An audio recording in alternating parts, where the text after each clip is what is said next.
begin. إن الحمد لله نحمده ونستعينه ونستغفره ونؤمن به ونتوكل عليه ونعوذ بالله من شرور أنفسنا ومن سيئات أعمالنا من يهده الله فلا مضل له ومن يضلل فلا هادي له وأشهد أن لا إله إلا الله وحده لا شريك له وأشهد أن محمدا عبده ورسوله.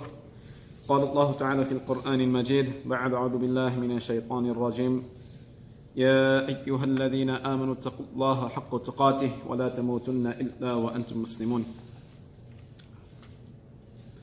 Dear brothers and sisters, alhamdulillah, today we begin by praising Almighty Allah subhanahu wa ta'ala. We send peace and blessings upon Rasulullah sallallahu alaihi wasallam.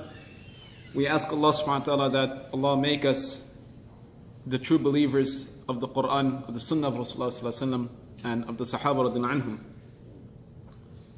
And may Allah subhanahu wa ta'ala on the Day of Judgment resurrect us and bring us together.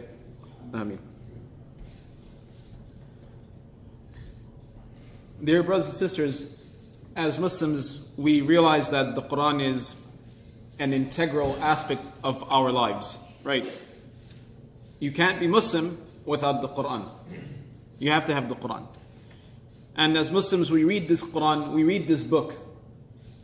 Many of us, we pick it up on a daily basis, and if we are those who get a chance to pick it up on a daily basis, read the Quran on a daily basis, then inshallah, we ask Allah that Allah continue to give us this opportunity, because having this relationship with the Quran on a daily basis is by far the greatest blessing a person can ask for. And then we have others who, despite believing in the Quran, understanding its value, are not in that position where they can read the Quran on a daily basis. Rather, you'll see that they only get this opportunity during the month of Ramadan, maybe once a year, right? A few times during the year. Whatever the case, when we pick up the Quran and we read through the Quran, what exactly is it that we are in search of? When we open the Quran and we're reading it, or when we're reading the Quran in our salah, what exactly is it that we are searching for, right? If you know what you're searching for, you can look for it. If you get in your car today and you start driving, but you have no idea where you're headed to, if someone asks you, are you lost? You'll say, no, I'm not lost. And then they'll ask you, where are you headed? I don't know. I don't know where I'm going, so I'm not lost. Right? Likewise with the Quran, if we don't know what we're searching for, if we don't know what our expectations and what sort of results and outcomes we're looking for from the Quran, when we're engaging with the Quran, when we're reading the Quran, then there's no way to really understand whether or not we're making any progress. There's really no way to understand whether or not the connection is there. There's really no way to figure out how effective the Quran and how powerful the Quran really is in our day-to-day life. When we open the Quran, the first thing that Allah subhanahu wa ta'ala teaches us, Surah Al-Fatiha, and this is the surah that we read on a daily basis.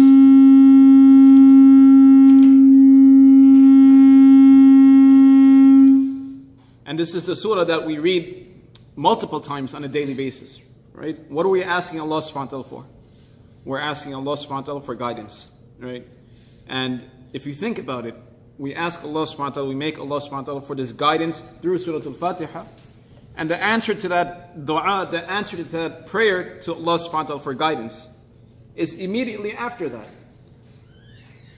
It's the rest of the Quran. Right? We start the Quran by reading Surah Al-Fatiha. We start the Quran by asking Allah subhanahu wa ta'ala that, oh Allah subhanahu wa ta'ala, guide us. And then immediately after that, Allah subhanahu wa ta'ala gives us what we're looking for, what we're asking for, which is the guidance, right? So that's the first thing. When we're engaging with the Quran, when we're reading the Quran, the first thing that we should have in mind is we are looking for that guidance from Allah subhanahu wa ta'ala when we read the Quran, when we're interacting with the Quran. Now immediately after that, Allah subhanahu wa ta'ala begins Surah Al-Baqarah. And this is something, although it may seem very basic, yet this is something that needs to be heard over and over and over again. Because as human beings, we hear something and we forget it, and then we hear something again and then we forget it again. And one of the beautiful things about the Quran, a lesson that we can learn, is that there's many ayahs in the Quran that repeat over and over again. There's a certain amount of repetition in the Quran. That repetition is there on purpose, right? It's not that Allah subhanahu wa ta'ala is repeating it because it's redundant, right? The reason the surahs are repetitive, there's a purpose behind it. It's to teach us and show us that regardless of knowing right from wrong, regardless of understanding these things, we have to be reminded of it over and over again from time to time. We see it with our children, we see it with ourselves as adults, right? You tell children to do the same thing over and over again, right? They'll obey you, they'll listen, they'll follow your instructions, and then immediately after that they'll forget. And as adults, we see this happens to us all the time, that we're constantly in need of reminders. And the Quran is structured exactly like that as well. That there's repetition, not because of redundancy. There's repetition to remind us, to make sure that we get the message, so that the message is ingrained within us. But nevertheless, when we begin Surah Al-Baqarah, right, Allah subhanahu wa ta'ala begins by describing three groups of people. And one thing you have to keep in mind is, yes, on one hand, every single ayah of the Quran has been placed by Rasulullah sallallahu alaihi wasallam, right? So every single ayah, keep in mind that the Quran was not revealed altogether, or it was not revealed in order. Parts of a surah were revealed at one point, and another part of the surah was revealed at a different point, right? And then before the passing away of Rasulullah sallallahu alaihi wasallam, he gathered the Sahaba radiallahu anhum, all the Sahaba that were the scribes, right, who were able to read and write, all the Sahaba that were knowledgeable about the Quran. He gathered them, and he taught all these Sahaba that this is the placement of each and every single ayah. This is the sequence of each and every single ayah. That this ayah goes after this passage goes after that. That's from Rasulullah sallallahu alaihi wasallam, and that was done even before the Prophet sallallahu alaihi wasallam passed away. However, the sequence of the surahs, the order of the surahs, was not mandated, was not given instruction by Rasulullah sallallahu alaihi wasallam, was not put together. However, the scholars of tafsir, they mention that after the Prophet ﷺ passed away, and when the Ummah got together and they compiled and ordered the surahs, this too was guidance from Allah subhanahu wa ta'ala, right?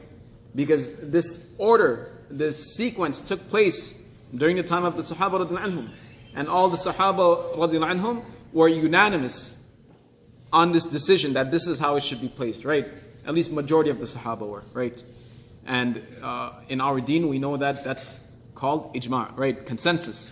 The hadith of Rasulullah sallallahu alaihi wasallam, he mentions that the ummah cannot have a consensus on something which is incorrect, right? The ummah cannot gather, the entire ummah cannot gather on something which is wrong. In other words, if the entire ummah is agreeing to something, it has to be correct. This is from the guidance of Allah subhanahu wa ta'ala.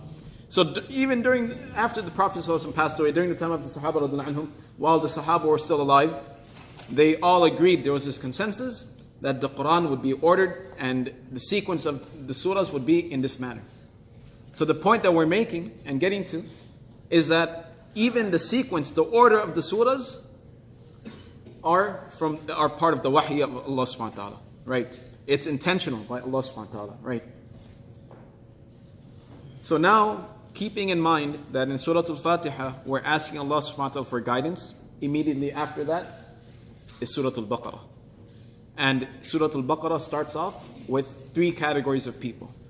In other words, right, if you want to look at it like this, we ask Allah subhanahu wa ta'ala for guidance, and then Allah subhanahu wa ta'ala gives us that guidance. And Allah subhanahu wa ta'ala says, listen, here's the guidance for you. Here are three groups of people, and you pick your decision. You make your decision which path you want to follow. And this is the answer to the question that when we're reading the Quran, what exactly is it that we're looking for? On a very general aspect, from a very general perspective, we're looking for guidance. But if we want to get very specific, we are looking for the characteristics, the traits, the qualities of the people whom Allah subhanahu wa ta'ala loves, the believers, so that we can be like those people. And at the same time, we are looking for the characteristics, the qualities, the descriptions of the people whom Allah subhanahu wa ta'ala is angered with, right? The people whom Allah subhanahu wa ta'ala dislikes. Those are the people that we want to not be like. So this is what we're looking for whenever we're reciting the Quran. And whether it's, the shortest surah in the Quran, Surah Al-Kawthar, Surah Al-Asr, or whether it's the longest surah in the Quran, Surah Al-Baqarah. This description of the believer and the non-believer, the people whom Allah subhanahu wa ta'ala loves and the people whom Allah subhanahu wa ta'ala dislikes. This description is there all the time. Why? Because this is what the message of the Quran is, right? That who do you want to be like? Whom do you want to be like, right? Do you want to be like these people whom Allah subhanahu wa ta'ala loves, or do you want to be like these people whom Allah subhanahu wa ta'ala dislikes, right? And every time we read the Quran, and inshallah next time we read the Quran, the next time we open up the Quran, the next time we are in our salah, right, engaged in reading and reciting the Quran, this is what we are in search of. That Allah subhanahu wa ta'ala is describing a certain type of person. Am I like that person, or am I not like that person? Am I like the believer, which Allah subhanahu wa ta'ala is describing, or am I more closer to the kuffar? Or am I more closer to the munafiqun? Right? And to really answer these questions, it requires a certain amount of time. It requires a certain amount of concentration and attention. Right? And it requires a lot of honesty. Because when we're reading the Quran, Allah subhanahu wa ta'ala is very straightforward. Right? Allah subhanahu wa ta'ala is not apologetic when in the Quran. Right? Allah subhanahu wa ta'ala makes things very clear for us. And when we're reading ayahs in the Quran that describe the munafiqun or the kuffar, and we realize that, hey, Allah subhanahu wa ta'ala is speaking about, the disbelievers, or Allah subhanahu wa ta'ala is speaking about the hypocrites. And these are the same things that are in my life, right? That I may be a Muslim, I may be a believer, but my actions are completely in line with the description of this non-Muslim, or this disbeliever, or this munafiq, this hypocrite. That should be a concern for us, right? But at the same time, it's very difficult to admit that. So that's why we said it takes time for this to sink in. Because as human beings, we have a certain amount of pride. And we don't like to be wrong. And sometimes when we're confronted, or when people tell us you're wrong, you may know in the back of your mind you are, but initially you may, not admit it. And it takes some time for the emotions to cool down. And it takes some time for that to sink in until you finally realize that, yes, I am wrong. And it is like that. And then it's a different story whether or not you admit it and you change your ways. But this is the same thing as with the Quran. That when we're reading the Quran and Allah subhanahu wa ta'ala is making these critical statements, and we see that these ayahs of the Quran are critical of our lives, right? What ends up happening? Some people just completely abandon the Quran in its entirety. They say, I can't read this book anymore. It's too critical, right? Other people will read it, and inshallah, they will allow it to affect their lives, and they will allow it to change their lives, right? But it does take time. But nevertheless, moving forward, let's quickly go over these three types of people which Allah subhanahu wa ta'ala describes in the Quran right at the beginning, right? Allah subhanahu wa ta'ala. So, in Surah Al-Fatiha, when we're asking Allah subhanahu wa ta'ala for guidance, Allah subhanahu wa ta'ala then explains what that guidance means, right? One of the things about understanding the Quran is that there are about 4 ways to understand the Quran, right? Or 4 levels of understanding the Quran. The first level is Tafsir al-Quran bil-Quran, right? Where the Quran explains itself, right? So over here, Allah subhanahu wa ta'ala is saying that we are asking for guidance. And then Allah subhanahu wa ta'ala explains to us what that guidance is, right? So the Quran, one part of the Quran is explaining another part of the Quran. The second level is where the Quran, the ayah of the Quran, or the passage of the Quran is being explained by Rasulullah sallallahu alaihi wasallam, by the Sahaba from the Hadith and from the Sunnah of Rasulullah sallallahu alaihi wasallam, right? The third level is where we understand passages of the Quran through intellect, through our intelligence, right? Through our experiences, through our intelligence, logic, and rationality. And then the fourth and last type through which we understand the Quran and we connect to the Quran is through our own personal experiences, right? So there's a certain level, or there's a certain procedure through how the Quran is understood. And the reason we bring this up right now is so that people understand and realize that the sciences of the Quran are extremely complex. They're comprehensive, right? It's not as simple as I'm just going to open up a translation of the Quran, read it, and now I've understood everything, right? The translation, number one, does not do any justice to the Quran, right? To the actual beauty of the Quran. Number two, there is so much preliminary and prerequisite knowledge and information and education that is required in order to understand many parts of the Quran, right? To a certain level, all of us can connect to the Quran, but at the same time, there is a lot of complexity with the Quran as well, right? So we want to make that very clear so that people have some sort of respect. Number one, for these people who are teaching the Quran, for the people who are taking the time to understand and learn about the Quran, and more importantly, so that we as general people refer to these people and reach out to these people whenever we're in doubt and we have some sort of confusion, instead of forming our own conclusions, instead of thinking that, oh, it's just about reading the translation and we'll know everything, right? So there's a certain amount of respect and honor that should be given to this science and form of education. But nevertheless, speaking about these three types of people, right? After we make dua to Allah subhanahu wa ta'ala that give us guidance, Allah subhanahu wa ta'ala explains to us what that guidance is. That guidance is the path of the path of those people whom Allah subhanahu wa ta'ala loves, right? And part of guidance is to make sure that we are not on the path of those who are misguided, right? So it's very clear that if we want guidance, our life has to be in line with the people whom Allah subhanahu wa ta'ala loves. And misguidance is when our actions, when our lives are more similar to the people whom Allah subhanahu wa ta'ala dislikes, right? As opposed to the believers.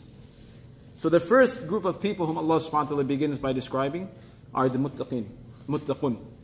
The people who have taqwa, the people who are conscious of Allah subhanahu wa ta'ala, right? They are conscious of Allah subhanahu wa ta'ala, and therefore they live their lives according to the commandments of Allah subhanahu wa ta'ala. But listen to how Allah subhanahu wa ta'ala describes the muttaqun, right? Allah subhanahu wa ta'ala says, Hudan lil muttaqin. That the Quran is a guidance for the people who are conscious of Allah subhanahu wa ta'ala. In other words, if a person is not conscious of Allah subhanahu wa ta'ala, if a person is not aware of the punishment of Allah subhanahu wa ta'ala, if a person is not fearful of the consequences of their disobedience to Allah subhanahu wa ta'ala, then this Quran will have no effect at all on them, right? And this is something very easy to prove. We see that there's so many books that have been written about the Quran by people who don't believe in the Quran, by people who don't believe in Allah subhanahu wa ta'ala, right? There have been, these Orientalist scholars, these non-Muslim scholars, who have dedicated their entire lives in the research of the Quran, and they've produced some really, really great work, but they don't believe in the Quran, right? They don't believe in Allah subhanahu wa ta'ala. And this is what the Quran is saying, that it can only have an effect on you. The Quran can only have an effect on you when the Quran can only be a source of guidance for a person only and until that person has the taqwa of Allah subhanahu wa ta'ala. Only and until that person is conscious of Allah subhanahu wa ta'ala, right? Only and until they begin to live their lives in accordance to the commandments of Allah subhanahu wa ta'ala, right? So, in other words, if a person is truly seeking the guidance of Allah subhanahu wa ta'ala through the Quran, number one, there has to be a certain level of connection with Allah subhanahu wa ta'ala. And number two, in order to enhance that guidance, a person has to begin to live their lives in accordance to the commandments of the Quran. So Allah subhanahu wa ta'ala goes on to say, in describing these people, who are they? الَّذِينَ يُؤْمِنُونَ بِالْغَيْبِ. First and foremost, they believe in the unseen. They believe in the unseen, right? It's a very straightforward, simple phrase that they believe in the unseen. But if you open up the books of tafsir, you'll see that the scholars of tafsir, they've written pages and pages about just this one statement. They believe in the unseen. Because through this belief, there are a lot of implications. It is because of this belief in the unseen that a person's entire life transforms and changes, right? A few weeks ago, we were speaking about, we spoke about tawakkul, to have trust in Allah subhanahu wa ta'ala. This is part of believing in the unseen, to have trust in Allah subhanahu wa ta'ala, that we do our part, but the end result is in the hands of Allah subhanahu wa ta'ala, right?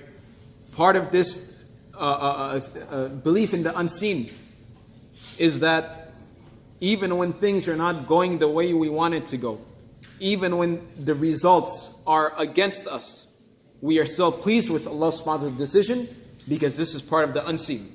That we have full trust in Allah subhanahu wa ta'ala, that what Allah subhanahu wa ta'ala has ordained for us is for our good, is for our best, right?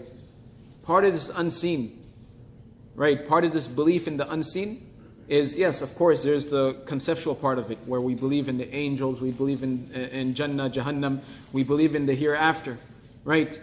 But along with it comes all the beliefs tied up with Allah subhanahu wa ta'ala, right? Tied to Allah subhanahu wa ta'ala. That we're content with what Allah subhanahu wa ta'ala has given us. That we're satisfied with what Allah subhanahu wa ta'ala has ordained for us, right? That this belief in the unseen is what pushes us to continue to obey Allah subhanahu wa ta'ala, right?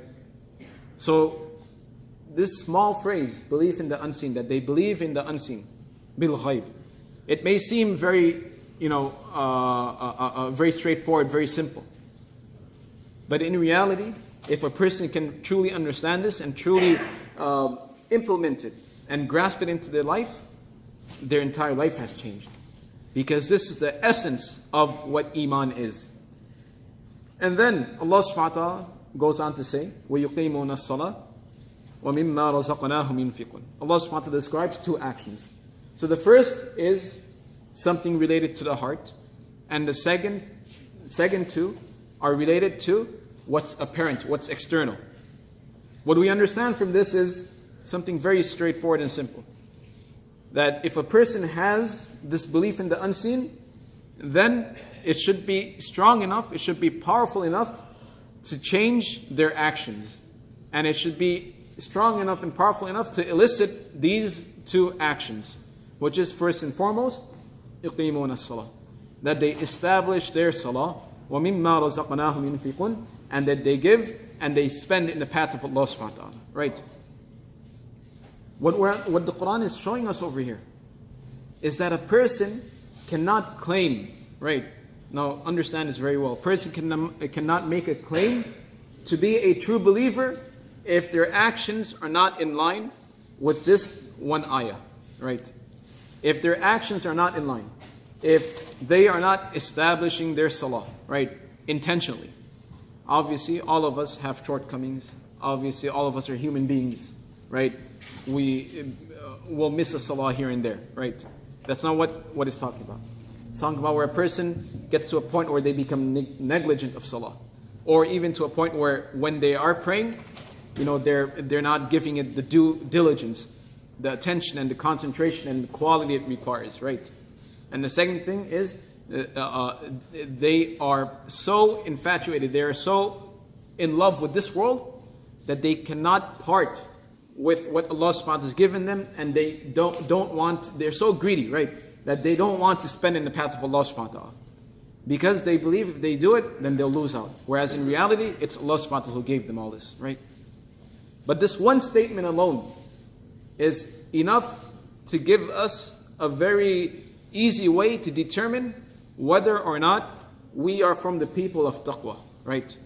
That do I have these two things in my life, right? Am I trying my best to establish my salah?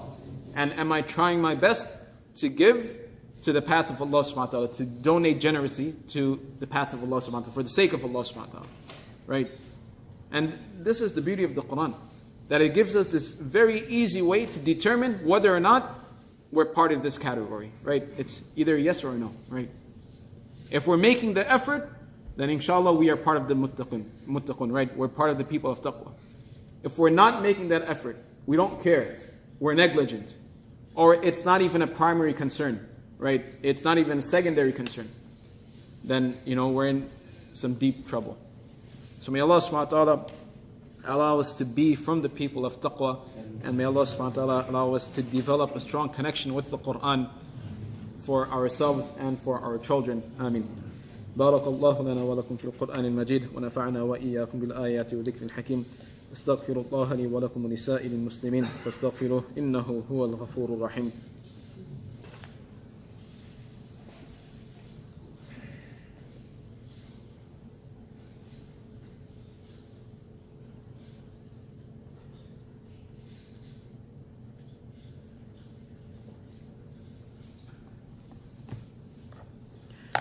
الحمد لله الذي أرسل رسوله بالهدى ودين الحق ليظهره على الدين كله وكفى بالله شهيدا وأشهد أن لا إله إلا الله وحده لا شريك له وأشهد أن محمدا عبده ورسوله قال الله تعالى في القرآن المجيد بعد أعوذ بالله من الشيطان الرجيم إن الله وملائكته يصلون على النبي يا أيها الذين آمنوا صلوا عليه وسلموا تسليما اللهم صل على محمد عبدك ورسولك وصل على المؤمنين والمؤمنات والمسلمين والمسلمات وبارك على محمد وأزواجه وذريته. Dear brothers and sisters, alhamdulillah. So, speaking about the types of people whom Allah subhanahu wa ta'ala has described in the Quran, speaking about the description of the believers, there's two things that we want to make very clear, right? And two things that we want everyone to walk away with today. First and foremost is obviously that we have to establish this connection with the Quran, right? If we want for ourselves a life of happiness in the hereafter, and if we want for our future generations to continue to be Muslim, right? If we want salvation for the future generations, for our future children, there's one thing that needs to be done. It's a very easy thing. It's education of the Quran, right? Teach them the Quran, and through the Quran, inshallah, our lives will be guided, and through the education and understanding of the Quran, right, we will, inshallah, die as Muslims. And that's our goal in life, right? To really pass away as Muslims and meet Allah subhanahu wa ta'ala as a believer, right? So the question to each and every single one of us is, how much do we know about the Quran, right? How strong of a connection do we have with the Quran? And for our children, what are we doing to make sure that they are learning the Quran, right? I know in many countries, many cultures, they have this practice, right? It's a cultural thing where and it's a good practice, right? They'll make sure that when their children are young, they learn to read the Quran, right? It's a very good practice, right? But what ends up happening is it stops there, right? The tradition is they're going to learn to read the Quran, and once they read the Quran once, it's done, right? It's more of it's just a cultural thing, right? It's just, they can say, yes, my child read the entire Quran, and that's it, right? And after that, there's nothing else beyond it, right? So on one hand, it's really good the children learn to read the Quran, but on the other hand, the mindset needs to change, that there needs to be more beyond it, right? So the reason why we bring this up, dear brothers and sisters, is that as a community, we have a responsibility, right? Our responsibility is to grow this masjid, is to grow this community. Alhamdulillah, we're doing a great job. The community is doing a great job, a fantastic job in contributing and providing the resources to the masjid, whereby we are building building larger facilities for the community. But now we need to start thinking beyond it. We need to start thinking of, and this is a communal responsibility. It's not the responsibility. It's not the sole responsibility of the board. It's not the sole responsibility of the imam, right? It's the entire community's responsibility, right? Every single one of us. Our responsibility is to make sure how we can establish a system of education in our community. And I'm not talking about opening up a school, because many people think, oh, we're just going to open up a full-time Islamic school. And, people say that with good intentions and good hearts, but if you understand how how much effort and how much work, how much sacrifice, how much dedication is needed, most people will not like to even be involved, right? But the point is, we need to start thinking about this, and we have to start coming together as a community. And we have to set our priorities right. That our priority is the education of our children, education of ourselves, right? The masjid is not a cultural center, right? It's not where we just get together to socialize, eat, and then have fun and leave.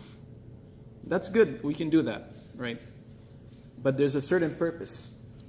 It's for the education and benefit for our communities, so that our children can grow up as Muslims, they can understand what the Quran is, and they can live their lives in accordance to the Quran.